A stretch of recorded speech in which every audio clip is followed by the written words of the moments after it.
मुझे कोई पछतावा नहीं, रोमांस के बादशाह ने एक झटके में छोड़ी थी इंडस्ट्री, आज बेटा संभाल रहा है गद्दी।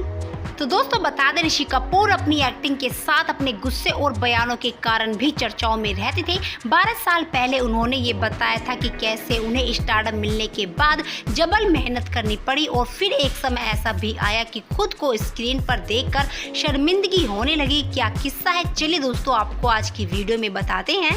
दोस्तों बॉलीवुड के चिंटू जी यानी कि ऋषि कपूर को कौन नहीं जानता। दिवंगत दिग्गज भारतीय सिनेमा के सबसे मशहूर नामों में से एक है ऋषि कपूर। बता दें, उन्होंने अपने एक शानदार करियर में कई यादगार फिल्मों में अलग अलग किरदार निभाए। पुराने दौर में रोमांटिक किरदारों से लोगों के दिलों में खास जगह बनाने वाले ऋषि कपूर साहब ने बढ़ती उम्र में ये स्वीकार किया था कि स्क्रीन पर खुद को जमा देखकर उन्हें शर्मिंदगी महसूस होती थी।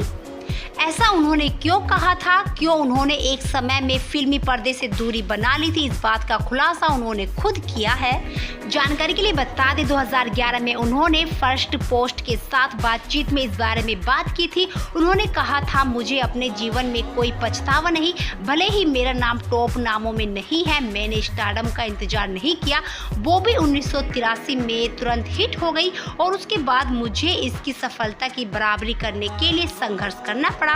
साथ ही दोस्तों उन्होंने आगे बताया कि 1983 से 1998 तक 25 सालों तक एक स्टार के रूप में मैं काम करता रहा, लेकिन उसके बाद मैं उब गया, मेरा वजन भी बढ़ गया और मुझे लगा कि मैं नए स्टार्स के साथ कोई कंपटीशन नहीं कर सकता। बता दें, ऋषि कपूर ने कुछ समय के लिए एक्टिंग से दूरी बना ली और डायरेक्शन में कदम रखा। साथ ही उन्होंने वो पल भी याद किया और बताया, मैं जिन फिल्म निर्माताओं के साथ काम करने जा रहा था उन्हें मैंने पैसे वापस दे दिए और 3 महीने तक घर बैठा रहा। फिर मैंने ऐश्वर्या राय, अभिषेक बच्चन और अक्षय खन्ना के साथ अब लौट चले का निर्देशन करने का फैसला किया।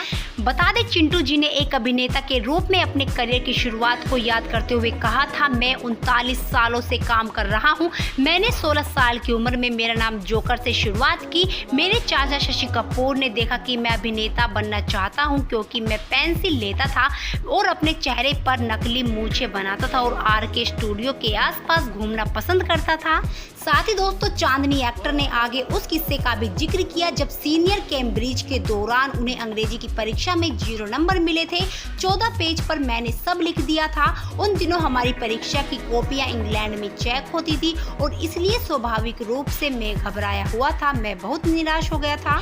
इसलिए मेरे पिता राज कपूर ने मुझसे कहा था कि हिम्मत मत हारो और कल, आज और कल में सहायक निर्देशक के रूप में काम करो और उसके बाद एक्टिंग की शुरुआत हुई। मैं डिफॉल्ट रूप से हीरो ही था। हालांकि दोस्तों ऋषि कपूर को अपनी पिछली फिल्में टीवी पर देखना पसंद नहीं था। उन्होंने बताया था कि वो चैनल बदल देते थे। उन्होंने कहा कि एक अभिनेता के रूप में अपने शारीरिक स्वरूप की प्रशंसा कर सकता हूं, लेकिन अपने काम की नहीं। दोस्तों बता दें, ऋषि कपूर को आखिरी बार शर्मा जी नमकीन में देखा गया था, जो दिग्गज एक्टर की स्थायी विरासत की एक ममिक्री याद थी। जूही चावला के साथ कपूर ने जीवन की नई चुनौतियों का सामना करने वाले एक सेवानिवृत्त मध्य वर्गीय व्यक्ति शर्मा जी के रूप में अपनी भूमिका का फिल्मांकन शुरू कर दिया था। हालांकि दोस्तों अप्रैल 2020 में उनके निधन से ये प्रोजेक्ट अधूरा ही रह गया। हालांकि मेकर्स ने ऋषि कपूर की स्मृति का सम्मान करने और फिल्म के पूरा होने को सुनिश्चित करने के लिए परेश रावल ने प्रतिष्ठित भूमिका को दोहराते हुए विनम्रता पूर्वक उनकी जगह ली। जी हाँ दोस्तों, बता दें आज ऋषि कपूर की तरह ही उनका बेटा रणबीर कपूर भी इंडस्ट्री में सफलता का परचम लहरा रहे हैं।